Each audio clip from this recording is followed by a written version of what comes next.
Hi there. My name is Paul, and I am a entomologist. Hi, I work in a bookstore, and there's no cell phone coverage in here.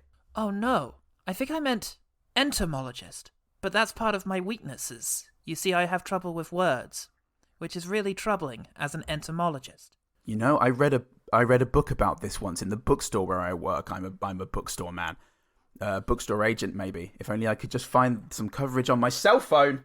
Hey, look at that crazy thing! I don't like that crazy thing. I'm getting bad vibes. It's really inhibiting my ability to live life. Ow, my truth. If only I could eat the pages of the books that I read and sell in the bookstore.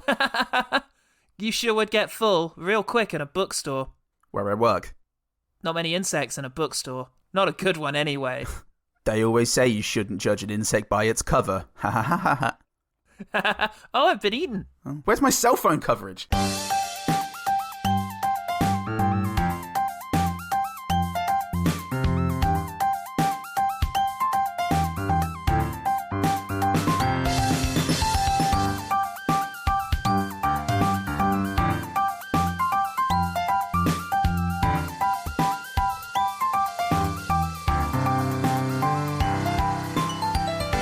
Hello and welcome to One Good Thing, the podcast that needs to stop wishing this moment away.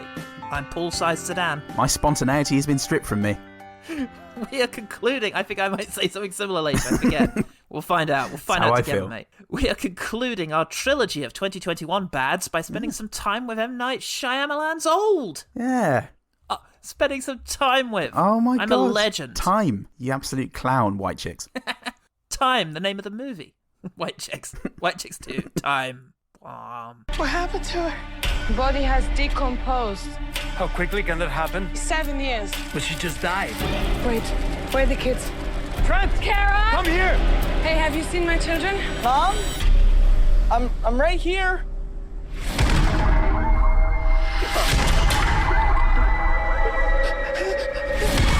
Dad, why are you looking at me like that? What's happening to us? My daughter just turned 6 2 weeks ago. Mom? Whatever's happening to us is happening very fast. You have wrinkles. There's something wrong with this beach. Shyamalan is the sole screenwriter, director, producer, and performer. The sole performer in this adaptation and of the graphic novel. And the solo of. In this adaptation of the graphic novel Sandcastles by Pierre Oscar Levy and Frederick Peters. What that's about? Yeah. What's that going to be about? Sandcastles. It's a DK encyclopedia of sandcastles. It's long desired and long asked for. The fact that it took an M. Night Shyamalan adaptation to get us it. What is the structure? The structural integrity of a circular one versus a square one? How am I going to find that out? Well, you can watch M. Night Shyamalan's new film, Old. Oh. Seems fine. This is the first film in Shyamalan's filmography not to be filmed within 5 minutes of his home. Brave frontiers. Then build that beach in Pennsylvania.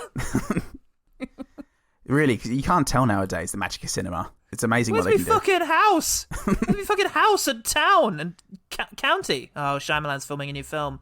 Oh, he's brilliant. That's true. He's great. I can't wait to see what happens next. I'll just open up my Hang on a Google minute, account. You're played by M. Night Shyamalan. Get out of here. All of Google. It's played by M. Night Shyamalan. The moustache falls off. Hey, what's a good recipe for like a cheese omelette? Are you sure that's the truth that you need right now? Maybe the cheese omelette is in all of us the whole time. I guess that's true. Thanks, Google. Do I usually speak to Google? Shyamalan says the film was inspired by Walkabout, Picnic at Hanging Rock, The Exterminating Angel, Kuroneko, Jaws, The Twilight Zone, Rashomon, and Ran. Tapering expectations there. You can also just say things, can't you? You can say whatever you want. You say what you want these days. Yeah. I've got to say, I'm inspired by Ulysses and the history of the UK Parliament. I mean, this podcast is very much influenced by that. I can say that at the very least. There is that. The Wikipedia section titled The Decline. Edward Gibbons wrote it as well. So, you know, we earned it. Best Wikipedia article. History joke there. Nope, I don't know. You see, I learned a quote today. I wanted to try and whip it out, but I don't know it well enough. Alan Moore said it, and didn't hear it. And it involves the names of two great writers, and I don't remember who either of them are. So. Oh, perfect. Well, you could reconstitute it on the spot, Paul. Give me two. Sure, mate. Okay. I can give you a writer, Ayn Rand. Okay, well, as Ayn Rand said when Russell Brand died, he was the last great writer, and now all we have left are professional Wikipedia articles writers. Yeah. I mean, look, say what you want about Alan Moore. But continue saying them, because it's true. He's amazing. All of it's true. Actor in the movie, Alex Wolff, said that Shyamalan had such precision in terms of what age he wanted you to be and where he wanted you to be at that age. Thank God. It'd be really awkward if, like, the 40-year-old kid was in the car at the beginning, like, hey, Mum. It was a very nouveau approach. Wrong one again. God damn it. Where was my head at that day? If only I was precise. He continues. Night would just guide you where you needed to be emotionally, and then it would just happen naturally. I mean... How? What was the direction that resulted in this? It's leading me to think that we need to keep close tabs on Alex Wolff, Thomasin McKenzie, Rufus Sewell, and all the other people whose names I can't remember. Oh, I don't think anyone's seen Rufus Sewell since the rapping on this movie. I don't think he ever came back from wherever this was. Genuine decline. Everything was filmed beforehand. Critics received the movie like a suddenly teenage kid. No! But also, he'll be much closer to moving out, so... That's true. Mixed. Swings and roundabouts. They were mixed. They were generally mixed. Mixed reviews for Alex Wolff's teenage years. That's certainly true. Brian Eggert at Deep Focus Review says, Shyamalan remains more invested in setting the hook than reeling in his audience. Oh, a fishing pun because of the fishing in the movie. Oh, yeah. Brilliant. I don't know anything about fishing. Oh, well, neither do I. I assumed that that's what they were doing when they were on the beach tanning. Oh, okay, yeah. They were catfishing? It's catfishing. Yeah, I've done that. We've all done that. And unfortunately for me, I didn't end up with a lovely barrel of fresh fish, as promised. Just a 4-year miserable marriage. Yeah. So, yeah. I don't understand this world, and I'll tell you who else who doesn't. It's the audience, who, on the other hand, are also mixed for once. Even what? Google usually gives 5 stars to any piece of shit is actually divided on this thing. I like to think Shyamalan posed as people writing bad reviews as well to fuel the sort of anti-bureaucracy vibe. It does have exactly 2.5 on Google, so that's nice. That does lend credence to that. That's a pleasing thing. Google, sort your shit out. Jesus. Summarizing his movie night, Clay Stevens says, okay, so this movie is polarizing, comprising mostly of 1 and 5 star reviews, all written by M. Night Shyamalan. And this was consistent. After I watched it with my pals, the room was split. One half in love, the other half utterly lost. If you want an Avengers-style movie that's going to hold your hand and connect every single dot for you, leaving nothing to the ambiguous and taking 0 risks overall, then this is not for you at all. If you want a movie that's going to challenge you and make you think about reality as you know it, this is for you. I see. Yeah. Sorry, my tinfoil hat fell off onto the keyboard. Let me just put that back on. Anyway, great review. Damn libs reading my mind. Oh, God. Well, we've got some very fun 2-men. 3-men in the making, perhaps. But just the one actual 3-man, and it's Rufus Sewell. Oh, yay. Was also apparently in Gods of Egypt, though I don't remember it. I remember very little about Gods of Egypt, Paul. He was also in The Tourist, which I do remember. He was the decoy. Yes, of course he was. Very, very briefly. Yeah. Remember that. My brain immediately went to Love, Weddings and Other Disasters because I thought, of course, he's going to be in that fucking piece of shit. But it wasn't not him. So Jeremy that's Irons. egg on my face. Egg on your face. Oh, free to a man, free in the bush, free, yo. Film's a shit, mate. Sewell really is a proto Jeremy Irons, isn't he? That's what I've always said. He definitely is. Yeah, he's gonna one day completely hatch from his current cocoon state. His dragon egg. As a fully fledged Jeremy Irons. Jeremy's Iron. Fully fledged fire. Also, ding dong, we have a 4-man. It's M. Night Shyamalan. Way. Way. A 7-man. Because he chooses to be in all of his films. I do wonder if we've missed one. What are the 4 that we've done? The Happening, Glass, Lady in the Water. Lady in the Water. And that's it. Okay, 5? so it's 4. But no, it was so Old, Lady in the Water, The Happening, Glass. Okay, yeah. I think that's it. Yeah. Cool. Okay. You said this, and I counted that as well. I think you said this. I honestly can't remember. Little this, little of that. Well, the film has 5.8 on IMDb, 50% on Rotten Tomatoes, and made a bunch of money. So expect the sequel, even older. Old. Same premise, but it's slightly quicker. 1 hour 47. Oh, Christ. So, Paul, you therapist. That's my job. Don't wear it out. What's one thing about old, I didn't write anymore, that made you want to check into a hotel that had entirely glass walls? No fucking in this. Or will we? With time, yo. That made me not believe that I found this online. Oh my God. Online even. Can you believe I found this online? Imagine, Paul. Imagine finding a hotel online. It's unbelievable. Especially a good one. It's usually for the pause. Whoa. Well, I've lost all capacity to think, and it's nothing to do with what we just said. So, well, look, Paul, the movie has a quiet open, which in retrospect is quite refreshing. It doesn't last. But, yeah, it starts off softly. Yeah. And it starts in a tropical paradise. And we just mentally count down to the first awkward interaction between two people. And it's the third line. Sing it, girl. Mom. No, I can't. Her spontaneity has been stripped from her. Oh, fuck me. Yeah. Just take a moment to appreciate that song, though, written by M. Night Shyamalan's daughter. Oh.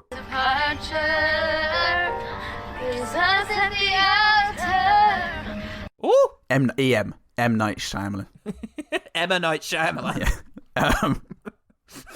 Yeah, not Michael Smiley welcomes them to the resort and they're given drinks and already things feel weird. The mum did say to her, "You've got a lovely voice. I can't wait to hear it when you're old."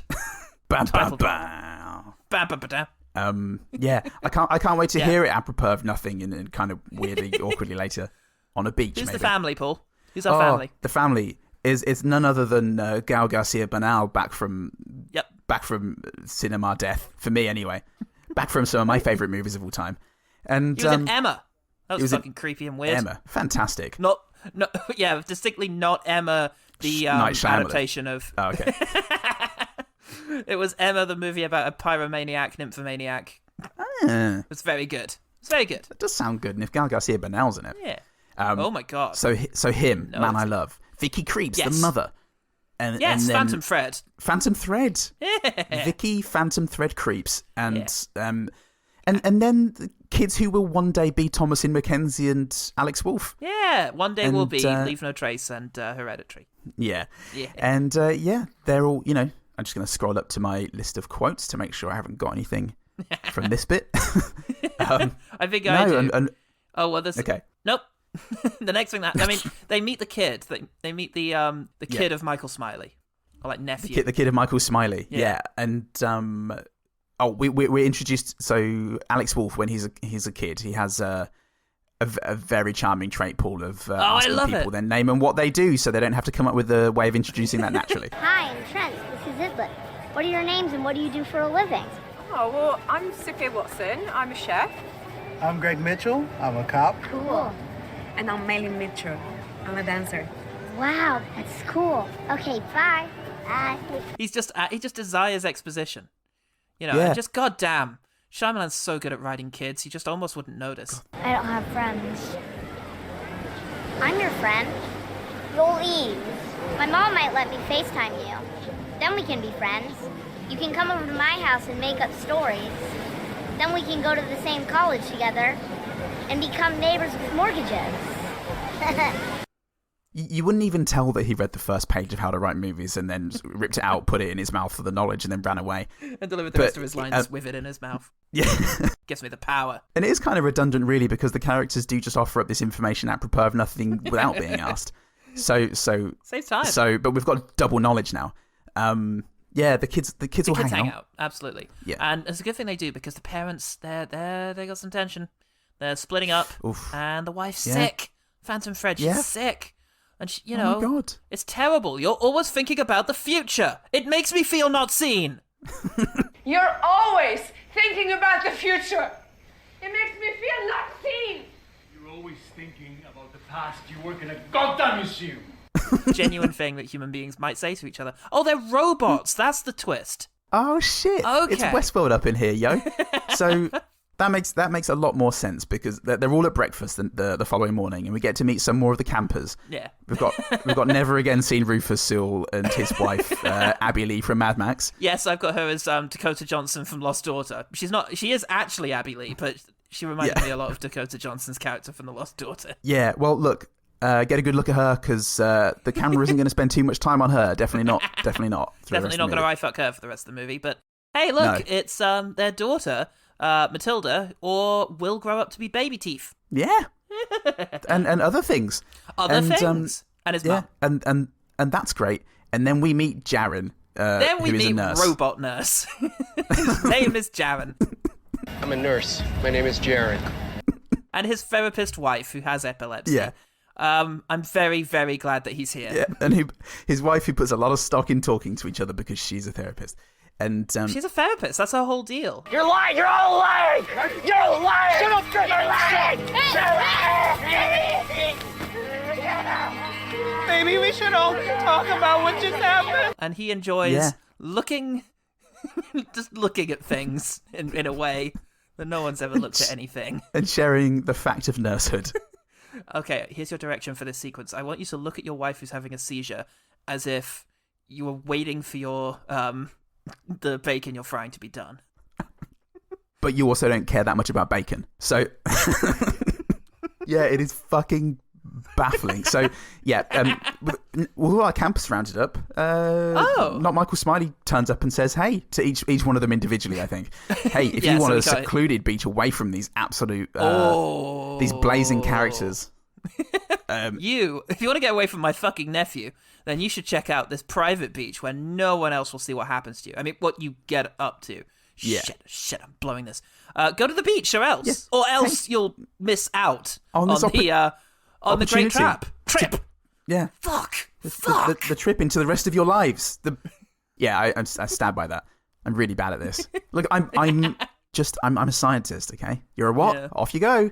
And it's luckily the van is... Wait a minute. Who the fuck is driving that van? Who the shit is that Paul. absolute fucking I don't know, god, but Paul? there's something about this guy because he's able to drive the van whilst also completely deconstructing and reinventing the idea of what a van should be.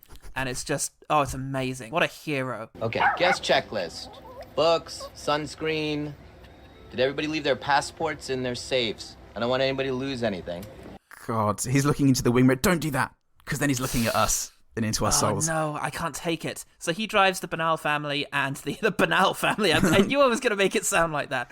He drives the Bernal family and the Sewell lot out to the private beach. Sewell Crewell. There's a Sewell Crewell. There's a, it seems cool. There's a dead tree and vultures circulating, and jagged rock caves. Subtle filmmaking. It seems fine. Yeah, and a man just hunkering down next to the rocks in the shade, looking beaten and damaged. He's some kind of black man, which Rufus Sewell doesn't like at all. Not with his Dakota Johnson wife about. Not with his Dakota Johnson wife and the fact that he's chief medical officer. Of what? Do you even know what those words mean? God, but the man is actually a rapper. Yes. He's a rapper named Mid-Size Sedan. Yeah. I shit you not. I have to assume that that's his stage name and he wasn't born to Mr. and Mrs. Sedan. He later says his name is something like Anthony or something. My name's Derek. Everyone calls me this. I don't know why. I don't know how it started. I've never owned a sedan of any size. Turns around and he just got a mid-sized sedan stitched into his back. A real one. Nobody's told him. Yeah. Oh, God. He's gonna... An actual vehicle. He's going to be livid. He will kick himself. That's not funny. So the camera up-downs Abby Lee a couple of times. And we've got to do that. I'm a nurse, says Jaren. Yes, they show up as well. Robot nurse and seizure wife arrive. Actually, not yet, because first, Bernal's son finds a corpse and is somewhat upset by it for a bit. Yeah, oh well. She was the one who came with Mid-Size Sedan, fuck me, but is now dead. Yeah. Seems pretty suspicious, even more suspicious. It's kind of suspicious, this dead body. Tell you what, though, the kids' swimsuits are suddenly a bit tight. Yeah, you look different, says one of the kids. Different how? I don't know, just different. Oh, wait, I mean old. You look older. You look really noticeably old. Yeah. Ew. Anyway, we best ask this guy about it. Me? I'm just a nurse. What do I know? Yeah, they show up, and they would have come earlier, but they rested in the room first. It's a cool story. Yeah. Thanks, Robot Nurse. Cool story, bro. Caesar wife, she doesn't like this dynamic at all. I don't like this dynamic at all. Chicken Caesar wife. No, she's not down with this at all. She just wishes everybody could have a bit of a talk. And oh, that would help things so much, but we're not going to. No. Because Robot Nurse tries to leave the beach through the cave, but blacks out and walks out again. Oh, shit. Almost forgets he's a nurse. Luckily, someone's there to tell him when he wakes up. Oh, thank God. My one thing. Gael Garcia Bernal turns around and goes, "Oh, statistics? Have I told you? That's my thing. I can't that was why. my direction." Well, I was told to do statistics. But For the record, I know most people who die on vacation die from sun exposure, overexertion, overindulgence of food or alcohol, or a mixture of all of the above 99.4% of the time. How you know all this? I'm an actuary. I calculate people's insurance rates based on their risk profile. At this stage, Rufus Sewell gets concerned with his mum because she's up to something. Because she starts to trust the black man, and obviously as chief medical officer, he can't stand for that. Of what, Rufus Sewell? Vicky creeps. She's worried, so she tries to get Sewell's attention. Something is wrong with my son. Some kind of reaction. Is it severe? I don't have time for this. What kind of doctor are you? I'm a cardiothoracic surgeon and chief medical officer. You don't know me. I curate exhibits for museums. I'm telling you this because I want you to trust me and not think I'm being hysterical when I say there's something very wrong with my child. Yeah. They're definitely all robots. I'm telling you this so you trust me. Actual line. My dad got killed by a museum curator. You bitch. That's why I became chief medical officer of this van. And so no one can take that away from me, he says, scuttling into the van. So the mum dies, the elderly Sewell mum, and the kids have aged really quickly. Now they're Thomas and Mackenzie, an intermediary hereditary kid. He's not there yet. Oh yeah, shit. And why did Thomas and Mackenzie agree to be in this movie? Why did Rufus Sewell agree to be in this movie? It's part of the mystery that M. Night Shyamalan has wove. Somebody says we're in trouble. We're in a remote, underdeveloped island. We're on a remote, undeveloped island. What? What does a developed island look like? New York, Manhattan, Britain. Yeah. Yeah. Which nobody gets old in Britain. You don't get a chance to, mate. You get fucking cut up. Yeah. Nobody gets older. You're born a certain age, and you're born with a certain age's burdens on your shoulders, and you just have to deal with it. You get a student loan as soon as you're born. It's good stuff. I just think it's fair that you pay it back. Thanks, Jacob. At least we have a doctor here, though. It's a shame it's Rufus Sewell and that he has a knife now that he uses to cut mid-sized sedan. Yeah. Only the wound scars over really quickly. What is going on? Oh he my needs to God. get his ass to a hospital. I need to get my ass to a hospital now. He does, but he says it so weirdly. I need to get my ass to a hospital. A lot of people lost their asses in that deal, Paul. Fucking stop touching things, M. Night Shyamalan. At the point where Vicky Creep's Phantom Thread gets sick, it's revealed that her tumour is acting up. It's flaring up, so they've got to take it out. One more. The dog dies. Dog has died! Oh my god. Oh my god. It was only just alive. Yeah. It's funny how that happens, isn't it? Oh, yes, and also Robot Nurse is like... Who thinks they can swim 100 lengths of a pool against currents and then turn and swim an unknown amount along the coast till we find another shore? Thank Christ you're here, Robot Nurse. That's how oceans tend to work, yeah. I can swim an unknown amount. I do it all the time. I swim infinite every day, and in my dreams, in my nurse dreams. I am a nurse. Yes, now the tumour's growing. Okay, so the mum, Vicky Creeps, she's sick because the tumour's flaring up. It's bloody acting up, and they've got to get rid of it. Oh, me old tumour. Mum, say the kids. I'm okay, kids. Oh my God, the tumour's the size of a golf ball. And then they cut it out quick before it explodes. And they do, and you know what? M. Night Shyamalan, Paul, he's done great work at exposing the lie that is big pharma and big healthcare.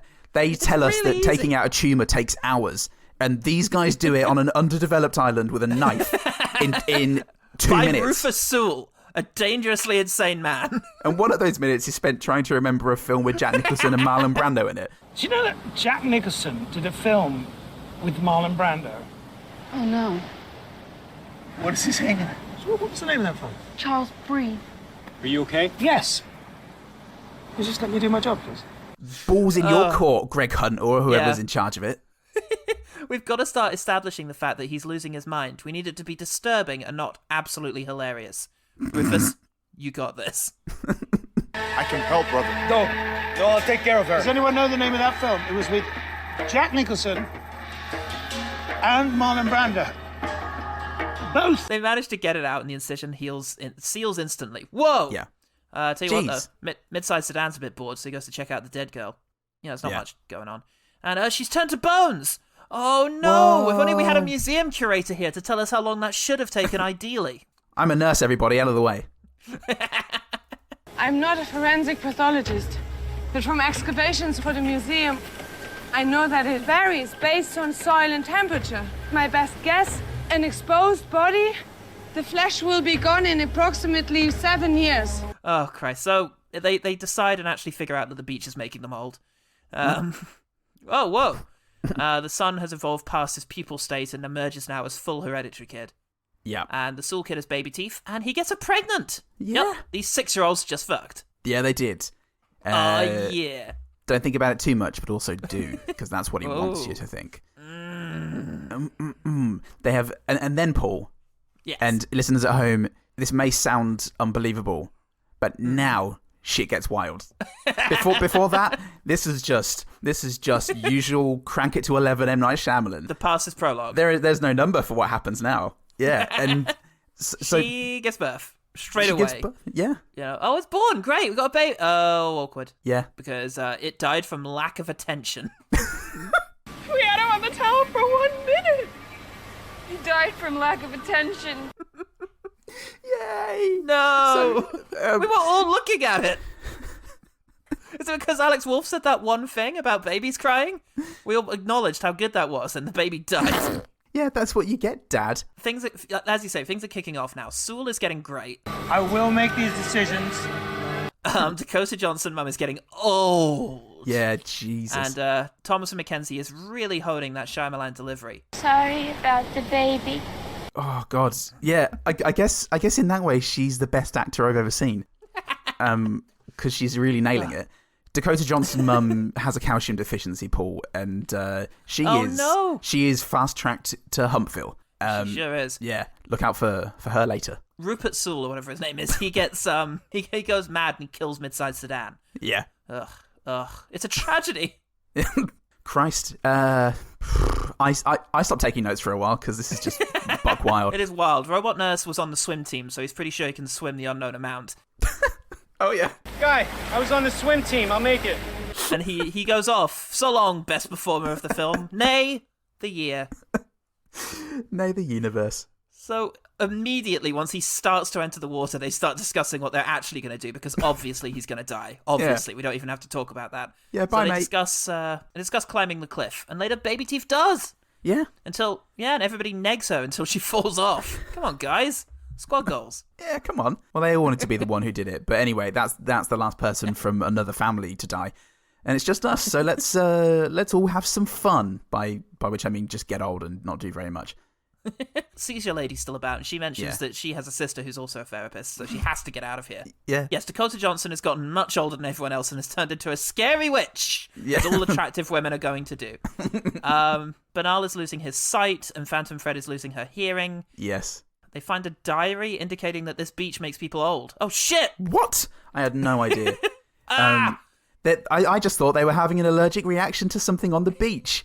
But then again, I'm not a nurse, and I wish I was. I'm just a museum curator. Sewell is scampering about with a knife, and he attacks Bernal. and so begins the best sequence of the movie as he yells incomprehensible bullshit in a slow motion sort of echoey like, reverb state. I'm Chief Medical Officer of my hospital. I am looking at it. Take it away from me. And that's amazing. Bernal, incidentally, is yelling out, "Tell me where the knife is, Frisker." Okay. It's in front of you. It's going into you a lot. I don't know. Like, what did you want? Okay, up, left, right, left. Up, ow, left, ow, right, ow. Okay, now down. Okay, up now, down now, up now, down now, okay. up now. It turns out in my myopia that knowing the position of the knife isn't actually that useful. That's on me. The problem is, I can only ever know the position of the knife at one exact moment, but the knife is in motion, so what? I'm dying. Or I'm not, but thanks to Rufus Sewell and his crazy stabbing. The kids... Rufus Sewell's crazy stabbing is a restaurant I'd go to. Also, Brian Eno's least well-received EP. But my favourite, for obvious reasons. Yes, the kids come across Dakota Mum, and she's just in a cave now where a calcium deficiency has really taken its toll, everyone. That and her vanity. Don't look at me! You're not polite! Be warned, attractive people. Yeah. And her bones break and then instantly heal into the wrong position, so she turns into calamari. Yeah. That's the last we'll see of her. That's capping the Rufus Sewell's crazy stabbing period of the movie for me. And then we're on to silly beach times. Well, Phantom Thread gives him tinnitus, gives Rufus Sewell tinnitus with a rusty knife, which kills him. Tetanus. Tetanus. It's the only thing worth doing to people with mental health issues because they're all scary. Shyamalan. Yeah, and oh boy, Paul. Look out for them. It's a shame that the chief medical officer never got his tetanus jab, hey? But, hey, look. Chief medical officer of lies. Oh no! He was a truther of some sorts. Fuck. Yeah, so now we're back to the point where all of the other people are dead. Yeah. We're down to the core 4 people, and the parents just get too old and die. Just before that, Gael Garcia Bernal says, "There's no place I want to be but with you." Not on this beach, though. Yeah. That was a bad idea. Yeah, I mean, that would be, preferably not on this beach, but... And then he forgets the word for love. Ah! And then he dies. Yeah. He's an idiot. What an idiot. 4 letters, Gael Garcia Bernal. Don't forget language. You just forget... You don't have a memory of the word love. It's just there. So you do have a memory. I don't want to be around anyone with mental health issues long enough to learn anything about it. So, the kids wake up the next morning and they're old. What? Uh-oh. Played by Stanley Tucci. And what did Alex Wolff grow up into? Hey. Uh-oh. Oh my God. Who's this guy on the call? Guy?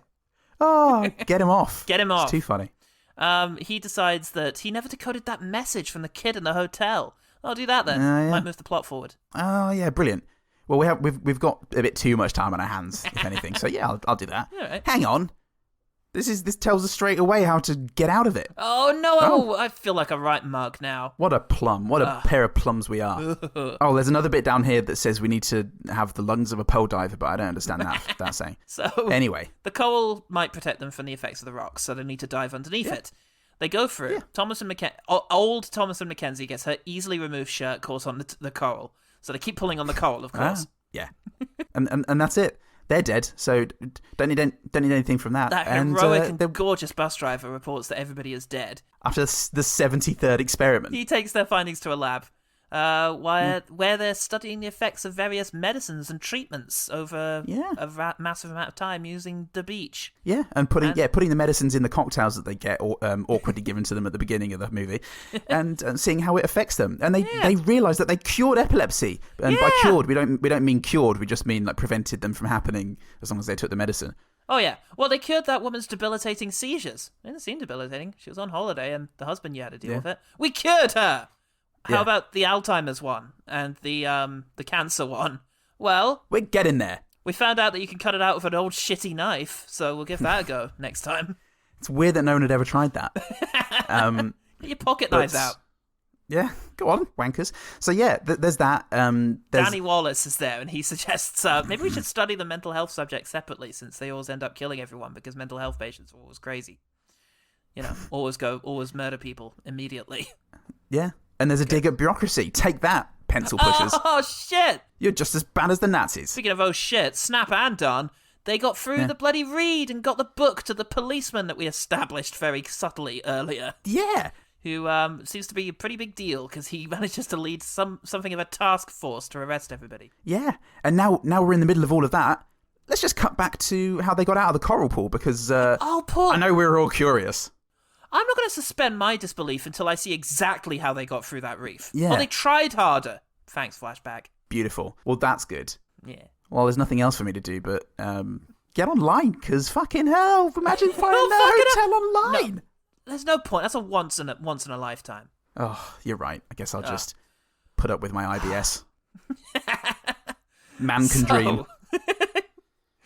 I've got early onset Parkinson's. I've got some form of degenerative disease. I have MS. IBS. Oh God, you did all of your shitting in like a 2-minute window. It was like a year of shitting. And that was the most disturbing part of the film, is the man who shat himself to death. Paul, what did you think of Old? Did you think it was stone cold or solid gold? Ooh. Or bold? Or a story untold, or best left untold, or retold? Or, some reaction in a similar mold. Paul, it was just nuts. It was fucking insane. M. Night Shyamalan just cannot write human beings. He can't. He just cannot do it. Or he refuses to, and he's a fucking troubadour. Yeah, we're back to the age-old question. Is this a comedy? Did he mean it to be like this? Because the dialogue and acting is...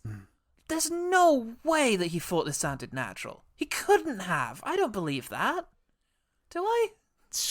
Surely not. He didn't but watch the dailies back and think, yes, this is like me and my family interacting with each other. And if he does, then God help you. Because this is just, Paul, this is just Breen with a budget. It is the same fucking spaced out $1 million movie mindset. But you know what? Backing. Thinking of the line, I have a sister. She's a therapist too. I need to get to my sister. I can just exactly juxtapose it with, your mother is my sister. We have to keep running. This is what we did yesterday. The scene where Jer and the nurse is trying to guess the age of the kids is fucking peak Breen. They lean into each other and they're like, the kids are playing a trick on us, under their voice. Yeah, let's leave. So what are you kids playing at? And then the mum turns up and the therapist wife does her like, am I going crazy? Aren't these your kids?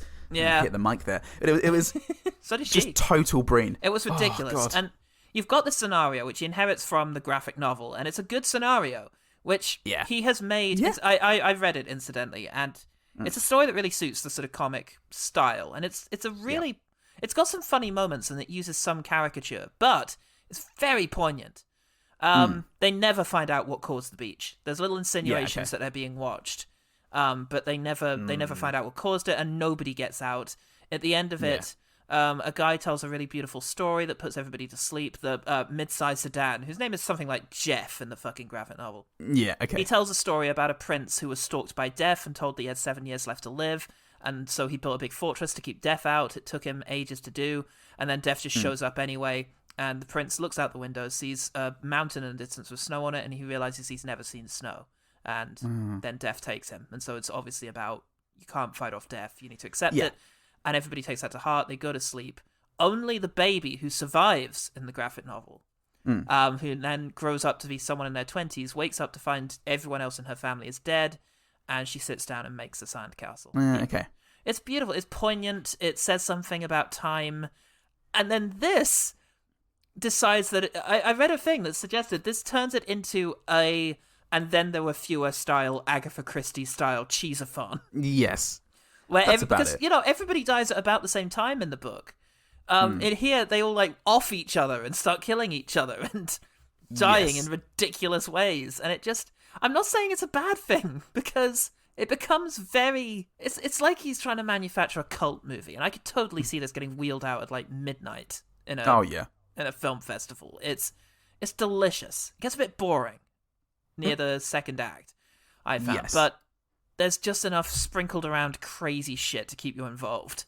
It's just reminding me of a review that I read yesterday for Old. It was also on Rotten Tomatoes, and I was curious to see if you were going to use it or not. Which is, in macro, the film explores pandemic-era anxieties about the corporate entities that hold life or death sway over society, but it's on the micro level that I found myself moved. And wow. It's just none of that. Yes. Like, it's at the end, this is the thing, like, Shyamalan has adapted this thing, and he needed to do his little twist and make and make a point of something. So he has this sort of do you see how far Big Pharma goes? Ooh, or they would given the thing. Which is way too late to introduce that theme when it really hasn't been considered earlier. If it was something to do with the idea, if there was this recurring notion that everybody is sick in some way, and they've all come here to try and reconnect to what matters in life, which Midsize Sedan has done, and which to some extent the mother ends up doing. If that was the point, that we don't need cures, we need to live more authentically, it would be something. But it feels very out of the blue. Oh, This is only blue. It's insane. It doesn't even come out of the blue. Not all the way out. It pulls us into the blue. There is really none of that. So the scene when where Stanley Tucci and old Thomasin McKenzie are playing sandcastles. Yeah. It doesn't mean anything. It's weird. Utterly without context. It's like, are you gonna try, like? There's something to it because they're like, shall we try and escape? And it's like, I guess so. But let's make a sandcastle first. And it's like, okay, he's trying to have his cake and eat it too, because he wants to have that moment of, oh, it's beautiful. They've given up on worrying about death. It follows style. Yeah. And they're just going to stay here and have fun together and connect. But then they'll escape afterwards. Yeah. After they've wasted some time, they'll remember a crucial plot detail. Yeah. And they'll do this ridiculous escape sequence. Phew, so we can beat death after all. Yeah. What do you think would happen when you call your aunt and tell her that your 6-year-old nephew is a 50-year-old man? Final line of the movie. Yeah.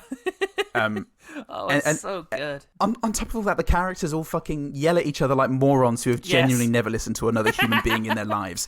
When they're having their discussions about what to do, people just run in from screen left and right going, there's no coverage on my cell phone. Yeah. All right, everybody, I'm a therapist and I just think we should talk about this. It's insane. It's mental. Rufus Sewell blabbering about being chief medical officer whilst lazily slashing at Gael Garcia Bernal is beautiful.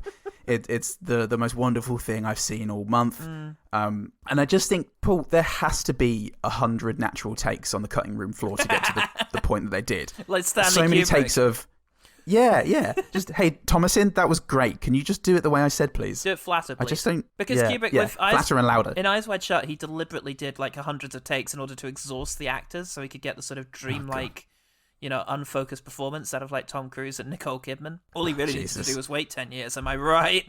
No. Oh. Tom Cruise is a saint. Gosh. Oh, yeah. They both are. They're both great. But I imagine something similar because how do you get to this point? How do you get to the point where the guy playing Jaron, Ken Leung, doesn't even look realistic, being a man, just standing around looking still? You just see him and you're like, what's wrong? What is it about you that this doesn't look convincing? You're stood there. What's happening? And it goes right through that artifice and surreal kind of isn't this silly. It runs through the DNA of the film because you have all these shots, these bizarre close-ups and, having things off kilter and in weird angles. And it's like, what we doing that for, though, is the thing. What's the effect? Yeah. We're right back to it, aren't we? This is Lady in the Water again. Yes, you can subvert that, and normal cameras wouldn't do this, sure, but why? Why wouldn't they do it, and why, therefore, should you? It's great. It's a great way to think, but then you need to think, why? What effect does it have? Yeah. You need to know what the rules are first before you break them. Or like, he knows what the rules are, but he doesn't know why to break them. He doesn't know why the rules are. That's it. He doesn't know why the rules are. Yeah.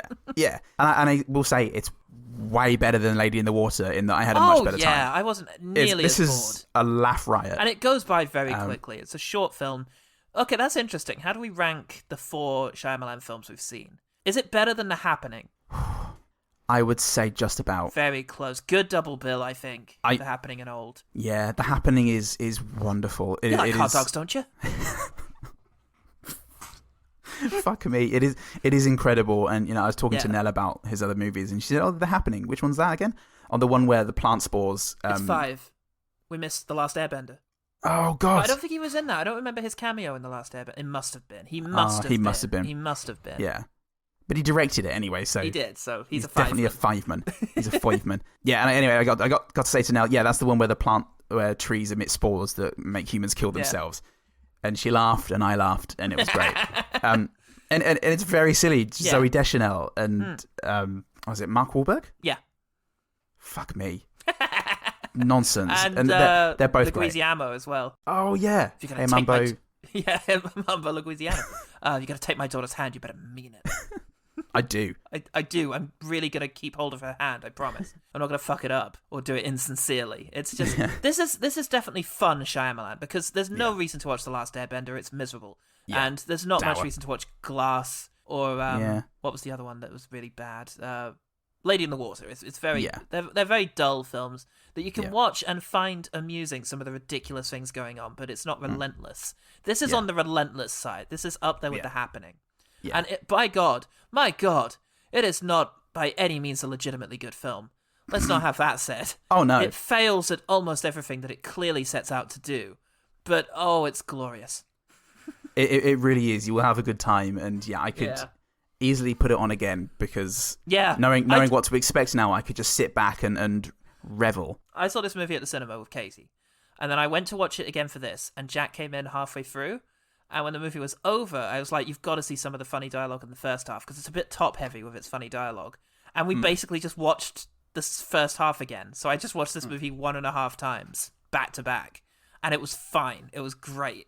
Oh, God. It really would benefit from a rewatch. And, if maybe Shyamalan, again, not knowing why the rules are, but maybe he did do 100 takes because he read that Kubrick did that. And if so, then it was intentional, and maybe not intentional, for the way he wanted. But oh my God, if he needs to just do films like this, I think he does. There's a good movie in here somewhere. You could make a good movie with this premise. Sandcastles is great. You could definitely make a poignant. It's a fable. Sandcastles is a fable. I think the problem is he tried to make this too serious. If you get my meaning, he tried to make a proper movie out of it rather than something like a fairy tale. I think Mark Kermode said this would be better suited as a short, and I think he's right. Yeah.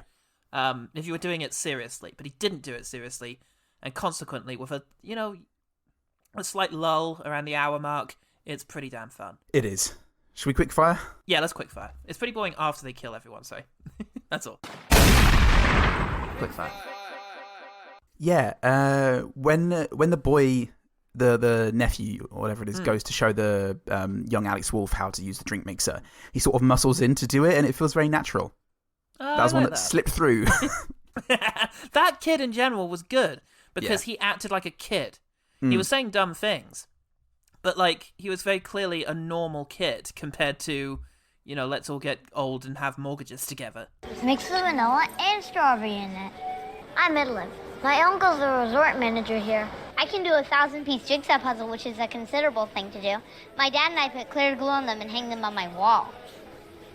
I collect conch shells. The shot at the end when he gets given back the cipher, he's got a De Niro face on. He's got this unbelievably downturned lips. It's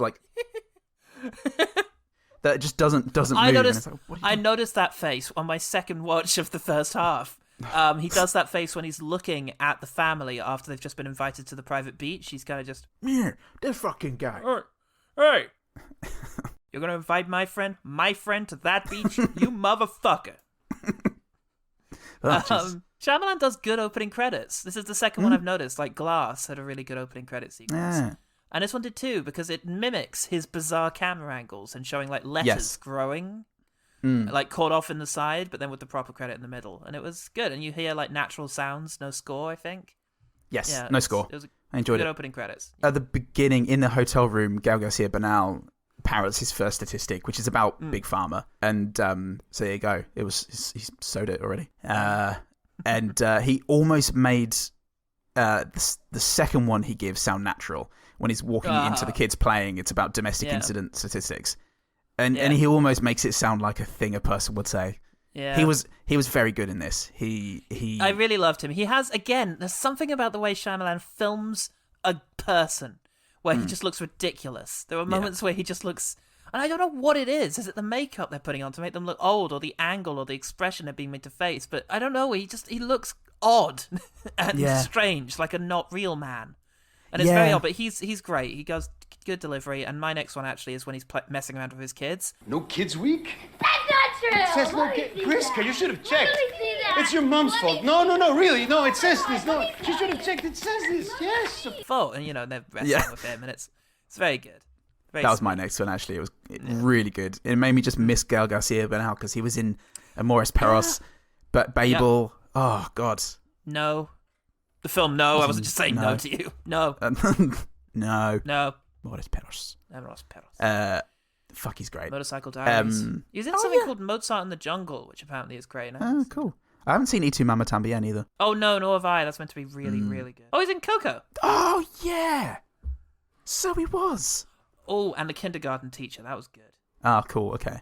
Bad Education. Emma, There's an Almodovar movie. Oh, I need to see more. Now, That's really good. Now that I've absolutely adored the last 2 Almodovar films, I think I just need to see as many as I can. Absolutely. That's one of the only other ones of his I've seen, and that was great. Anyway. Oh, cool. Anyway. When the parents are fighting, Gael Garcia Bernal, great man, and Vicky Creeps, great woman. Great man. Great man. It cuts to the daughter hugging the brother from behind, and the camera's behind them both. And that was a really nice shot, because it was like quiet, and you get the sense that they're arguing in the next room, and they're looking through the wall at them, and she's being really protective, and it was a lovely shot. I liked Creeps a lot as well. In this, again, just bizarre performance, but she committed. Maybe that's why they say yes, because it's fun. Maybe they just want to go and have some fun, some weird fun. Oh man, I would be in an M. Night Shyamalan movie. Yeah.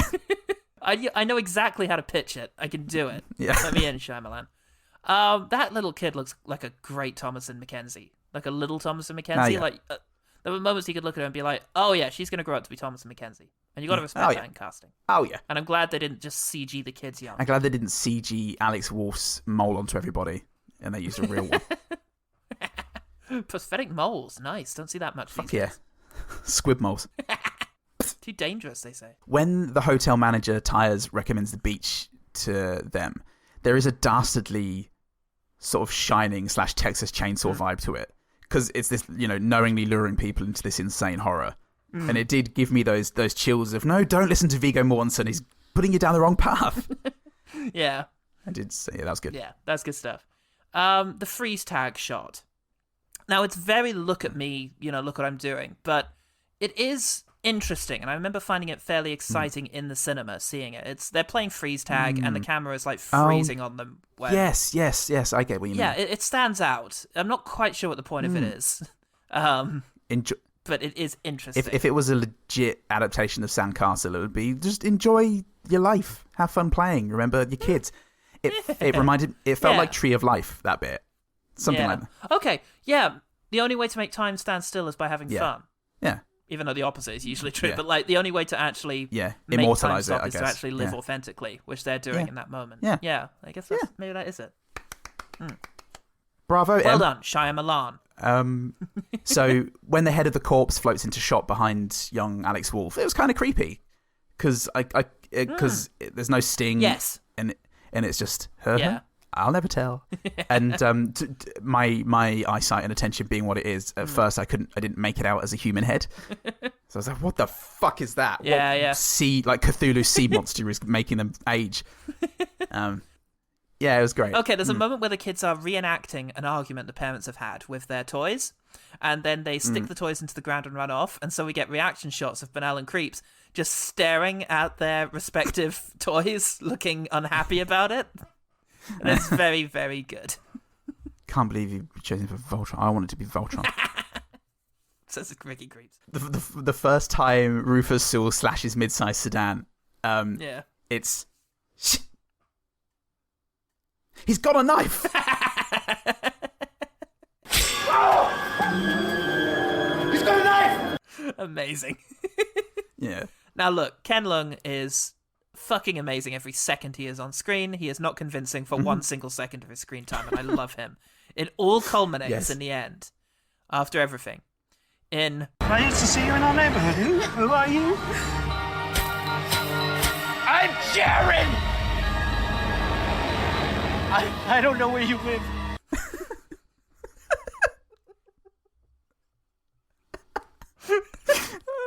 Yeah. What? Oh boy. No. Oh god. Because Rufus Sewell is like you're in my bins basically. Yeah. But it's fucking amazing. Why would Even you in say context, it it's way? amazing. The cinema just laughed all the way through this. The whole audience just Yeah. What a That's thing. it. He's serving. He's an accessible Breen. It's he's doing solid work. He's doing the God's work. The God's work. Because those people who are laughing aren't the people saying this is a masterpiece, No. and for people who don't like to be challenged. Fuck that guy. Yeah. Fuck the guy who thought Yeah. the problem with this movie was it wasn't enough like the Avengers. There was nothing mysterious. Yeah. So, This does lead you by the hand for every plot point. Anyway. Yeah. It does. Exactly what it does. Yeah. The line, again, I think it's when Vicky Creeps, museum curator, has to inspect the skeleton. And she has the line, I'm not a forensic pathologist, but I don't know anything about history. Yeah, it's exactly that. Archaeology. But I really enjoyed the shot that preceded that, by the way, where we're inside the ribcage, kind of looking out at the group. Yes. It was good. It was, a moody way of demonstrating that the body has disappeared, and that was good. I was thinking enemy, spiders, Ooh. with that shot of the ribs. It looked like that's true. An arachnid. Ooh. And then I realised, obviously, it was ribs. Enemy's so good. There was a good shot of Rufus Sewell brooding. That must have been before everything else happened. I enjoyed the shots of Rufus Sewell doing. I can't describe it, but I'll demonstrate it to you. Yeah. Just finding everything very, very interesting He looks all of a sudden. like Dylan Moran's impression of an Irishman in the airport with the Irish hair. Yeah. Been saving up to get a ham sandwich. No, saving up to get a flight home. I can't seem to get it together. Do you want a ham sandwich? Okay, because the next line I have of Rufus Sewell's is my next good thing. Let's just concentrate on the issue at hand. Do you know about movies? Because he keeps bringing up, as a decoder for him losing his mind, he keeps bringing up the Nicholson film, but it's just great. Okay, let me just empty my load on Rufus Sewell. His eyes are a thing to see. Oh, beautiful. I loved him early on as the shitty Englishman. He's got a real knack for it, and I particularly enjoyed... Yeah. Could you help us carry some of these bags, please? We've got an elderly person here and a child. When you're sneaking... child. When you're sneaking an extra syllable into child, you're doing it just right. Child! I loved him try... Well, okay, a poignant moment when he's trying to resuscitate his actual mum. It's very sad. Although, also ruined by the fact that I think it's either... Dakota Johnson mum? Somebody's just Abby like, Lee, we'll take the kids away from here. Oh, yeah. Awesome. After he stabs up mid-sized Sedan's face, he says, sorry, I thought he was going to hurt me. And he's just really matter-of-fact about it. Yeah. Listen, I don't know why I did that. I thought he was going to hurt me. Sorry. One last line, just, do you want me to punch you in the face? She'll only be pregnant for about 20 minutes from the time of conception. Why do you keep looking at me like you want to steal my wife? Do you want me to punch you in the face? Calm down. I have no idea what you're talking about. All right. Mate. God bless you, Rufus Sewell. You're a great man. Love you. Wonderful man. Actually love you. Literally, actually. The birth montage is fucking wild, Paul. Oh. Vicky Creeps is trying to speed educate Alex Wolff. and like all she's telling him is, a woman will go through a lot of pain and then she won't. Oh, thanks, Mum. And then fucking at the end when the baby's dead, and Thomasin McKenzie does her "I'm sorry about the baby." Yeah. Abby Lee goes, "When I was your age, I fell in love with a man. His name was Giuseppe, and it fucking made me lose my shit." And it's just because of the way she was filmed. She was close up to make her seem as crazy as possible, and that with his name is Giuseppe just got me. It's very good. It's really very, very good. Oh, Jesus. All right, I'm going to end my list with... I really like the Bernal and Creeps dying. It did what it needed to do. It was sad. And the fact that they, managed to find a bit of resolution there between them. Yeah. In this moment. It's a sad little moment. And it's nice, him saying, it is obviously very comical where he's saying, there's nowhere I'd rather be. Really? I wouldn't want to be on this beach. Oh, no, I know. Yeah. I mean, it was... No, fair enough. Semantics, but yeah. Yeah. But it was a poignant moment, and I appreciated that. I agree. So I'll finish then with two creepy moments. Oh. Alex Wolff is super creepy as a kid in a teen's body. Because he is so exuberant about getting baby teeth pregnant. Yeah. And the way he reacts is so childish, and it's just so grotesque in a grown ass man's body. It really made me feel weird. It's very good. Yeah. And And also, Abby Lee / Dakota Johnson mum, her death is just brilliant. I fucking love that. That was peak. It was peak silly horror bullshit. It really was. Body horror bullshit. Because the arm breaks and then immediately heals. And Thomasin McKenzie goes, oh, her arm is immediately healing in the wrong position. Yeah. And then just every limb just snaps and goes in crazy fucking turns angles. into spirals. Yeah, and she just starts to spin as everything breaks. And then it ends with her looking like dry linguine. Yeah. Like already cooked and then dry, jagged linguine. And it's fucking silly. And I... again, laugh very, very much. Yeah. Absolute nonsense. Yeah. OG team! OG team, then! Let's find out what they've got to talk about. Oh my god, those little bitches. I love them. Why don't people listen to us?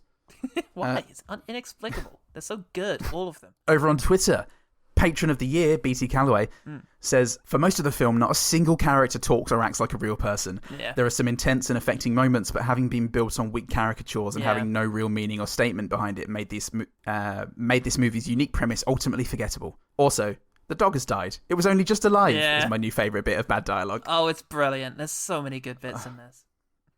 Oh, fuck. Yeah, it really is. Thanks, OG team. Yay! You should all watch this. You should watch this. It's a hearty recommendation from the Pauls. This should have been the movie we watched instead of White Chicks. It really should have. Yeah. It would have been a perfect way to cap off a discussion of So Bad They're Good movies, because this really does belong in that category. As long as we got to watch it a second time this week. I really needed it this week. Yeah. Tell you what else I needed. The One Better Thing. The One Better Thing. What have we got? 2009's Triangle. Ooh, yes, good bet. Yeah, directed by Christopher Smith and lent to me by Paulstopher Salt. Yeah. So the IMDb synopsis for this is: yacht passengers encounter mysterious weather conditions that force them to jump onto another ship, only to have the odd havoc increase. Which is nothing, but it also is vitally. It's also everything. It is also vital in that it doesn't hint at what's actually going on. But the fact I'm recommending it as a one better thing here suggests that there is more to it than that. It's fun and tense, and it also plays a really neat twist in a wonderfully guarded way. It's well worth a watch. It definitely is. My one is, in terms of people happening upon an area and then being unable to leave for mysterious reasons, I'm talking about In the Earth, the Ben Wheatley film. Which, yes, is about two people, Joel Fry and Elora Torchia. They go out into the woods in search of a missing scientist, played by Hayley Squires, and happen upon a very unpleasant man, played by Reece Shearsmith. Unpleasant man! And he's got all sorts of grim designs for the pair, and then they end up stuck in a mushroom circle, which will give them weird and intensely psychedelic visions if they try to leave. Yeah. And it's enclosing on them. So... it's a really good film. It's Ben Wheatley back at playing to his strengths with this odd sort of bit of occult horror set in the English countryside with, just his brilliant flair for incredible and memorable visuals, which I, for one, can't wait to see him bring to The Meg 2. Yeah. Yay. So, yeah, it's just a little island. It was made, I think, during lockdown, and there's a lot of lockdown-related stuff in there, a lot of COVID anxieties and sort of anxieties around nature, which, of course, I respond to well, and it's just a very gnarly and very engaging horror film. Excellent. All right. Okay, that was the One Better Thing. Yeah, it was. Yeah, it was. The One Better Thing. Paul, how can people find out about this? Yeah, it was, everyone. You can do so at Twitter and Facebook at OGTPod. You can send us an email at gmail@ogtpod@gmail.com. Done that. Oh, you've done it? All right, cool. Well, if you've done that, why not retweet the latest episode? You done that? No. Say yes. Yes. Great. Then why don't you leave us a review? You lovely man, Paul Salt. And then if you've done all that stuff... It's the sort of thing I do. It's the sort of thing you always do. Always. Always. And what he also always does is sign up to our Patreon, where for as little as $1 a month, you get exclusive access to content such as Uncut and Butt Scream 2, the second part of our Halloween 2022-a-thon. We have just put a poll up, and it will be closing. It will be closing 3 days ago, so you better hurry up and get your votes in, patrons, where we review one of Paul Salt's DVDs. It may be Alien Resurrection. I haven't checked yet. Probably is. And probably is. So yeah, thanks to all our patrons. Thanks to everybody who's been listening. We have a new actual play D&D podcast called Quest Fantastic. It's hotting up now. It's getting real saucy, everyone, by which I mean good. So you can check that out at Quest Fantastic. Yeah, absolutely. I'm Paul Fantastic. I'm Quest Fan Paul Stick. And remember, the one good thing about old is that heroic bus driver. Who is he? Where is he going? Ironically, he's the only one who didn't tell us his profession.